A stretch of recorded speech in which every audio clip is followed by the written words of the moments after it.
पूरी आशंका है कि यूक्रेन में फंसे भारतीय छात्रों को अभी वहां उसी हाल में रुकना पड़े। जब तक स्थिति सामान्य नहीं होती, हवाई हमले नहीं रुकते और एयर स्पेस खोला नहीं जाता, तब तक भारतीय छात्रों को वहां से निकाला नहीं जा सकता। ये कब तक होगा किसी को नहीं पता। नागरिक विमानन मंत्री ज्योतिरादित्य सिंधिया ने साफ शब्दों में कहा है कि एयर स्पेस खुलने के बाद ही छात्रों को निकाला जा सकता है। हालांकि उन्होंने ये जरूर कहा कि सरकार अपने नागरिकों की सुरक्षा को लेकर चिंतित है, पर छात्रों को फिलहाल यूक्रेन से निकालना मुमकिन नहीं है। जहां तक यूक्रेन में स्थिति की बात है, भारत सरकार कटिबद्ध है कि हमारे सभी नागरिकों की सुरक्षा पूर्ण रूप से की जाए। पिछले कई दिनों से जो लोग इच्छुक थे यूक्रेन से वापस आने के लिए, फ्लाइट्स चलाई गई थी एयर इंडिया के द्वारा। आज भी फ्लाइट यूक्रेन के लिए रवाना हो गई थी। 3 घंटे के फ्लाइट के बाद जब घटनाएं शुरू हुई यूक्रेन में, तो हमको बताया गया है कि एयर स्पेस पूर्ण रूप से बंद किया गया है। नो टाइम इशू किया गया है, जो होता है नोटिस टू एयरमैन, और इसलिए वो फ्लाइट को वापस भारत की तरफ घूम के वापस आना पड़ा। हम लोग कटिबद्ध हैं हमारे देश के नागरिकों की सुरक्षा के लिए। विदेश मंत्री जी के साथ भी मेरी चर्चा हुई है।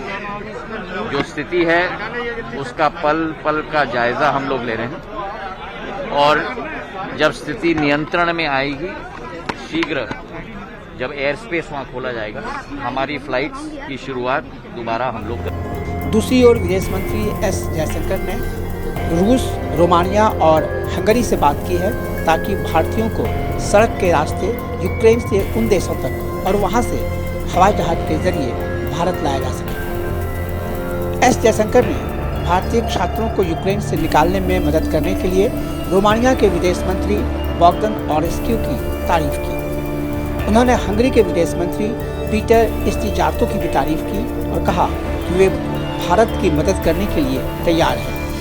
भारत इसके अलावा पोलैंड और स्लोवाक गणराज्य से भी बातचीत कर रहा है। विदेश सचिव हर्षवर्धन श्रृंगला ने कहा है कि पोलैंड, रोमानिया और हंगरी के रास्ते भारतीय छात्रों को निकालने की योजना पर काम चल रहा है। उन्होंने इसमें होने वाली दिक्कतें भी बताई।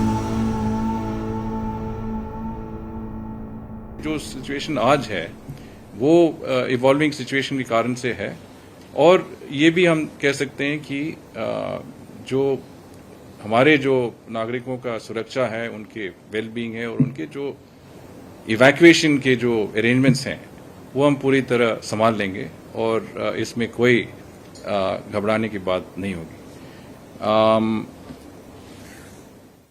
और जो सेफ रूट्स हैं, जैसे आपने कहा, वो भी आइडेंटिफाई हो गए। मैंने आपको बताया था कि बाय रोड अगर कीव से आपको जाना हो तो पोलैंड के लिए 9 घंटे का रास्ता है और रोमानिया के लिए करीब 12 घंटे का रास्ता है।